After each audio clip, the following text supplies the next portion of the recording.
vou trazer aqui uma coisa que, assim, vocês já sabem do meu histórico, que, assim, caiu um golpe de pirâmide e eu tô lá. Eu não resisto, né? Isso é verdade. Eu melhorei muito hoje. Hoje, assim, eu vejo, eu identifico e já não vou mais atrás. Eu já alerto as pessoas. Eu virei tipo um super-herói, entendeu? Inclusive, só aproveitar uma coisinha rapidinho que a gente estava comentando, não tem nada a ver com o assunto, mas que a gente tinha conversado sobre trazer convidados aqui. Eu acho que seria legal a gente organizar isso de uma forma, do tipo, você traz um convidado, ele traz mais um e depois traz mais outro, e aí a gente vai recebendo a partir do que o convidado trouxe. Porque daí ele tem que pagar. Pois é. Ah, eu gostei. Nada a ver acho sobre que... esquema de pirâmide, mas só pensei nisso. Tá. 2? Acho bom. Cada um traz 2, que traz mais 2, que traz mais 2. Ah, tá ali o rapaz que manja Peraí. bem. Isso não é tipo um esquema de pirâmide, né? O quê? Enfim. Nossa, não tinha parado pra pensar nisso. Enfim. E não é só esquema de pirâmide que me pega também aquele papo ambientalista, porque eu sou uma pessoa assim que tento viver em harmonia com o planeta. Então assim, eu já caí em todas as máximas, de você não demorar no chuveiro, de você não lavar a calçada quando a gente está em época de estiagem, de você fechar a torneira para escovar o dente, você lavar a louça com a torneira fechada. Você já tentou lavar a louça com a torneira fechada? Então, e por aí vai. Você ensaboa primeiro, aí você fecha, depois você abre, aí você enxágua. Você não faz isso no fluxo contínuo. Explica todo o processo. E aí eu sempre caí nessa, assim. Só que eu tô ficando esperta. E aí começou agora um pequeno burburinho, né? Que para cada pergunta que você faz pro chat GPT, ele gasta não sei quantos metros cúbicos de água para esfriar o servidor dele. Então você tem que pensar muito bem a pergunta que você vai fazer, porque senão você está acabando com a água do planeta através do chat GPT. Aí quando eu vi essa informação, eu falei, não, eu preciso trazer isso pra gente brisar. Tá. Eu já explanei em episódios anteriores o meu desafeto com a ideia da inteligência artificial. Porém, dito isso, se vai surgir uma teoria da conspiração, ou uma mentirinha, você quer, talvez, não sei, pode ser, faria as pessoas usarem menos, eu não sei se, mesmo eu sabendo a verdade, eu seria a pessoa a desmentir. Entendi, é uma forma de pensar, de olhar pra coisa. Mas aí, voltando naquilo que eu também já falei, se o uso desenfreado da inteligência artificial fizer com que a raça humana desapareça mais rápido para poder salvar o planeta em si, porque eu também penso na questão ambiental, sim, que o planeta ele é maior do que a raça humana, então talvez seria melhor deixar usar, acaba logo, o planeta fica e... A grande questão é que se você parar para pensar, toda vez vai vir alguma novidade sobre que você deve economizar os recursos que os caras mesmos inventaram, que os caras mesmos deu para você, e aí agora é responsabilidade sua lidar com ele. E a minha pergunta é, por que né? Você não responsabiliza a empresa que fundou o negócio? Deixar family friendly. Dá menos trabalho para edição.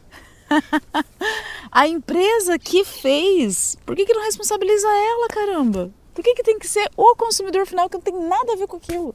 Eu poderia falar que é o sistema capitalista agindo, mas a gente já fecharia aqui o programa, então vamos para a resposta um pouco mais complexa, para render, porque tem mais alguns minutinhos de episódio. Então, tentando não... Cara, é isso, é o sistema capitalista agindo, tentando imputar as pessoas, né? Não é nem a responsabilidade, é a culpa de se você não está fazendo da forma correta, a culpa é sua, porque a forma correta é aquela que traz mais lucro para a própria empresa, né? Então, independente disso, é a tal da meritocracia de novo, só moldada, adaptada, porque a gente usa milhões e milhões e milhões de litros, porque é a gente que criou o sistema. Não é nossa responsabilidade, né, de tipo, não, vamos fazer uma forma sustentável, porque acreditamos mesmo que essa inovação tecnológica é importante. Então vamos construir algo de uma forma que ela não seja prejudicial ao planeta de diversas formas. Não, de jeito nenhum. Aí é a responsabilidade sua, usuário, né, de que faça aquilo que seria a responsabilidade nossa. E aí, como você falou, por que de repente as agências que seriam reguladoras não fazem esse trabalho? Igual essa questão da própria reciclagem, né? Por que não é obrigação da empresa que produz aquele material, aquela embalagem, se responsabilizar pela coleta e destinação do mesmo? Não, porque tá dando emprego. E vai continuar dando, vai dar mais emprego ainda. E vou contar um negócio aqui. O pessoal que joga lixo na rua, né? Tô dando emprego. É. Tem uma empresa, um mercado, deve ter vários, tá? Mas aqui eu ouvi de uma pessoa que trabalha em que é um desses atacadões grandes, né, de mercado, que chega tanta mercadoria que eles enchem 4 caminhões por dia de papelão. Você faz noção do que é isso? Tirar as embalagens, 4 caminhões por dia. E ao invés deles fazerem um ponto de coleta para os catadores irem lá pegar esse papelão para dar dinheiro para essas pessoas, não é assim que funciona. Eles têm uma parceria com a prefeitura e é os caminhões da prefeitura que coletam e já levam direto para a destinação para também ter o lucro deles. Ou seja, nem essa parte da reciclagem que poderia de repente ser uma forma de gerar renda para essas pessoas, né, menos favorecidas, eles também já tiraram da jogada. É o mesmo sistema que quando, por exemplo, há uma crise financeira e de repente um país ou uma grande empresa exportadora, compradora de café, por exemplo, não vai poder comprar mais naquela quantidade, o pessoal prefere jogar fora do que distribuir para pessoas que precisam ou poderia ter mais dificuldade de ter acesso, para não desvalorizar o preço. Regular o mercado. Pois é. Então a gente tem assim muitas situações dessas e que pessoas como eu caem nisso, assim, de ficar bitolado, de ficar mal, de impactar na sua rotina, na forma como você faz suas coisas, pensando no planeta, acreditando mesmo que o seu banho de 5 minutos é o que vai salvar a água, entendeu? Eu acho assim, tá muito conectado com, parece que não, com outros assuntos que a gente conversou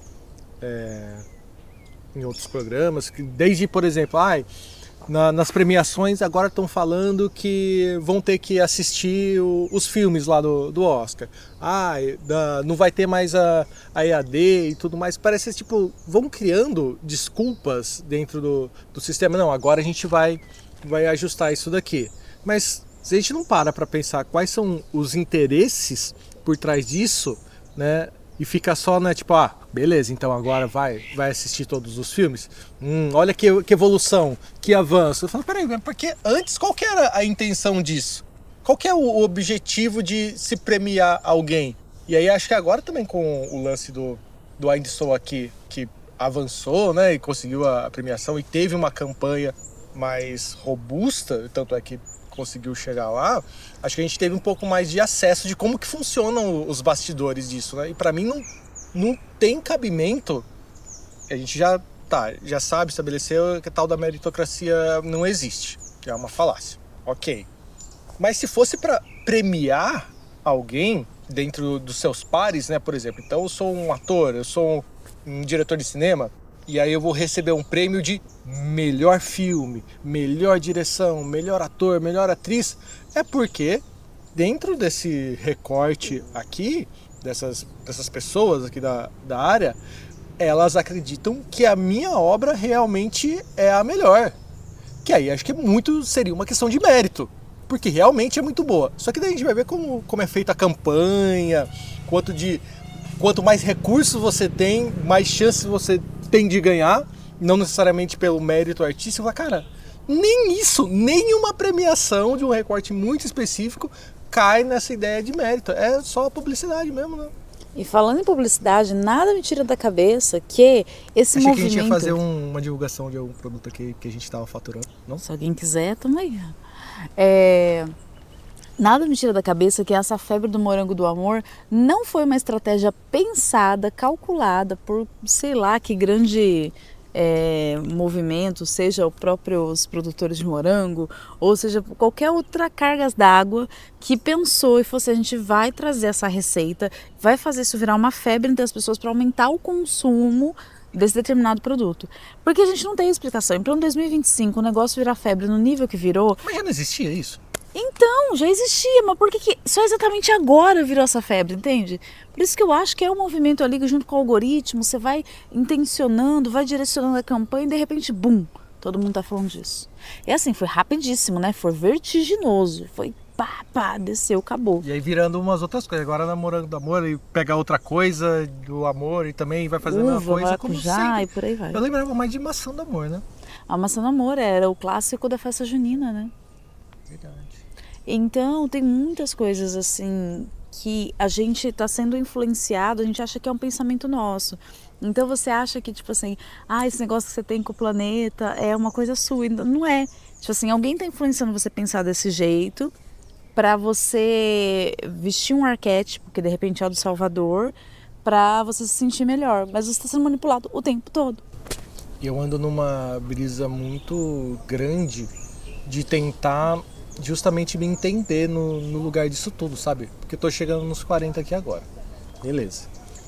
Tem muita coisa que eu já passei que eu não tô mais disposto a passar de novo para aprender, porque é como você tinha falado no outro programa. Não é um lance de uma âncora, mas é o da raiz. Então, talvez possam ter personagens diferentes, um universo diferente, pode ser numa outra cidade, pode ser num outro lugar, mas a essência do problema tá ali na mesma. Então, assim, conseguindo já identificar isso já com um pouco mais de antecedência, por que vou me colocar em tal situação se eu já sei o final dessa história, pelo menos pra mim? Pode ser que cada pessoa tenha sua forma de lidar, sua relação e ok, mas pra mim, por que então me colocar nesse tipo de situação e ao invés de fazer como fazia antes, né, tipo, não, é outra pessoa, vai ser diferente, não, é outro lugar, é outra situação, me colocava, chegava no final da história, exatamente a mesmíssima coisa que acontecia, muito frustrante. E aí eu não ficava nem puto com a pessoa, eu ficava puto comigo mesmo, mas você já sabia que isso ia acontecer, né? Por quê? Acho que tem muita coisa que assim, não diz respeito à nossa vontade, à nossa iniciativa. Não, eu vou fazer porque a gente ouviu um discurso, né? Você pode ser o que quiser, você pode fazer o que quiser. Que só depende do seu esforço. Lembra do Bastidores que a gente tinha feito? Lá até brincando lá com a personagem da Nana, não? É só eu conseguir, é só eu fazer mesmo que eu consigo, só depende de mim. Não. Não depende de mim. Não é. Não é assim, né? Quando a gente vai ver na prática. Se dependesse só da gente, tava bom, né? Pois é. Então eu tô muito nesse momento olhando o que eu trago dessas experiências que aí eu consigo não perder mais tempo e energia me colocando em algumas situações para poder identificar, parece que é a mesma coisa. Tem algum diferencial que mostra, o resultado pode ser diferente? Porque assim, de certa forma, eu acho que também pode ser um negócio de aceitar que dentro de todo esse conhecimento que a gente está compartilhando e tudo mais, tem vários aprendizados de identificar que, o sistema é foda. E ele não está aqui para nós, para nos satisfazer. Sendo assim, já que estamos dentro dele, como podemos utilizá-lo em algumas formas, no que diz respeito a gente, ao nosso favor. Porque de repente a gente consome algumas coisas, alguns discursos de pessoas, né, que aquele cara ou aquela mulher que super sucesso, falando, é assim que você tem que fazer para conseguir atingir esse sucesso, só que não fala de repente de toda a estrutura que tinha por trás. Pode ser um nepo baby, podia ser já um milionário que tinha várias facilidades de acesso, que não é a nossa realidade, né? Mas de repente pode ser que a gente ou até outras pessoas, até meio engasgo na hora de falar, porque parece que ser uma boa ideia, aquilo que essas pessoas disseminam, mas se você parar para pensar, você quer mesmo isso? É isso que realmente possa te satisfazer, dinheiro é importante? É importante. Mas é tudo. Não no nível dos Beatles, né? Paul McCartney, falando que, tipo, que eu não preciso de dinheiro, eu só quero amor. Fala, cara, é porque você tem. Agora, né? Falar, mas se não tivesse, acho que talvez a música poderia ir para um outro lugar. Então, assim, e aí é legal, a gente se diverte, a gente canta e tal. Porra, mas e a realidade que pega pra gente, né, no meio disso tudo? A gente romantiza até a hora que a gente precisa, assim, uma questão de urgência, uma saúde, né? Principalmente, eu acho que pega muito na nossa ferida de brasileiro. Você tá ali dependendo do SUS, e aí você tem que ter uma consulta daqui 8 meses, você tá mal, você precisa para ontem, e aí? Né? Então a gente tem um sistema que ajuda a gente, mas dependendo da situação não é o suficiente. E aí se não tiver uma grana, você vai sentir o peso. Pois é, e aí entra nesse consumismo, né? Do tipo, a gente pensa nessas situações, só que é essa publicidade tão bombardeando tantas necessidades, tantas demandas, ó, tem um novo brinquedo que saiu, que se você não comprar o seu filho aí vai tá chorando, tem aquele outro produto, tem não sei o que aí você, nessa ânsia de tentar dar conta disso tudo, de se sentir pertencente a esse sistema, de que eu posso também, né? Se o outro ali, o meu vizinho tá comprando, por que eu não poderia? Eu posso também. E às vezes cai nesse endividamento de um monte de coisa que do básico, a gente, nessa ansiedade também, não valoriza as coisas que a gente tem dentro desse sistema. Então, por exemplo, você citou, acho que o SUS. Para fora, caramba, é um dos maiores sistemas de saúde do mundo, super elogiado para fora. E aí, a gente, dentro dessas outras coisas do sistema que nos deixa mais ansioso, quando a gente vai precisar utilizá-lo, lógico que a gente consegue identificar falhas. Da mesma forma como se alguém de fora falar mal de um familiar nosso, a gente vai ficar puto. Vai brigar. Só que convivendo todo dia, a gente sabe também de algumas questões que, tipo, não, você não tem o direito de falar. A gente sabe falar. Então a gente também, acho que achar um ponto do discurso também, de como a gente pode melhorar as questões pontuais, que é a mesma coisa que a gente estava falando do EAD, lá no outro programa, né? E entender isso de como a gente pode usar essas ferramentas de forma útil e não cair no mínimo possível, né, das armadilhas das pirâmides e de outras coisas que tentam falar pra gente que não, é isso, é tudo certo, maravilhoso, só que se a gente não pra pensar, cai fácil mesmo. Exatamente. Né? E a gente está alimentando o sistema, porque cada vez que você acredita que essa pirâmide vai dar certo, que esse golpe vai dar certo, que essa oportunidade vai dar certo, é uma parte do seu dinheiro que você está investindo em algo que não vai ter retorno. E aí você nunca avança. E o discurso também, né, que fica. Então, assim, criamos um sistema aqui. E aí a gente precisa do quê? De pessoas para alimentar esse sistema. E as pessoas continuam indo, tudo certo para essa galera, né? Então, você não tem alguma forma de romper, algum boicote, isso de falar que não, ou até reajustar, recalibrar a rota. E mais uma vez, que é acho que um ponto chave para mim de quando eu falo de inteligência artificial, lógico que pode ter várias formas de ser útil, mas acho que tá passando ou já passou do ponto de tipo peraí, tem que ter umas discussões anteriores, porque minha questão não é tecnológica. É óbvio que a tecnologia ela é muito além. Avança, pra caramba. É a questão ética, moral, política que está envolvida aí. Dentro desse sistema capitalista, ela vem para estar disponível para quem? É para te fazer cada vez mais cair naquele negócio, se você não fizer e não aceitar esse emprego, que agora precisa de inteligência artificial, você saber utilizar a ferramenta desse jeito e eu te pagando tão pouco e para fazer rapidão esse trabalho, o outro aqui, que também está desempregado, ele vai fazer. Então você aceita a minha condição cada vez pior de trabalho. Então assim, para quem? Não é pro trabalhador que isso está disponível. E ainda da inteligência artificial, a gente tem uma coisa muito séria, né? Que acontece? Quando elas vieram o boom, precisava alimentar elas, ainda precisa. Então, assim, ela só sabe quem que é o Arnold Schwarzenegger porque alguém foi lá e colocou essa informação no banco de dados dela. Ela não tem essa capacidade, ainda que, né, você consiga desenhar para lá ir fazer as pesquisas, mas a maioria das informações precisam estar armazenadas dentro dela. Inclusive, sem direito autoral, caramba quatro, os caras só vão enfiando lá. Só que essas pessoas que fazem esse movimento são pessoas que estão em países muito complicados, ganhando assim centavos por dia para fazer esse movimento. E então eles usam o termo minerador digital. Então, lá antigamente a gente tinha os mineradores, que eram as pessoas que iam para debaixo da terra cavar, né, em condições insalubres para poder trazer carvão e outros minérios para cima. Agora a gente tem essas pessoas fazendo esse movimento. E quem que cuida de tudo isso? Homens bilionários. Esses homens estão embolsando o lucro que essas empresas estão dando, mas quem está fazendo a mão de obra está ganhando assim um salário de fome. E aí? Trabalho digno de escravidão. A gente volta no mesmo processo. E acho que um tema para a gente, de repente, discutir num próximo programa é exatamente esse ponto que você trouxe. Porque são exatamente as mesmas pessoas, conglomerados, que fazem um discurso muito forte, firme, sobre a defesa dos direitos autorais, que fazem o mesmo discurso do ganho e da importância da inteligência artificial desenfreada e de utilizar dessa forma. Que acho que entra muito em conflito e se sobrepõe uma coisa com a outra, né? Exatamente. É coisa pra gente pensar. Ó. Deu? Yeah.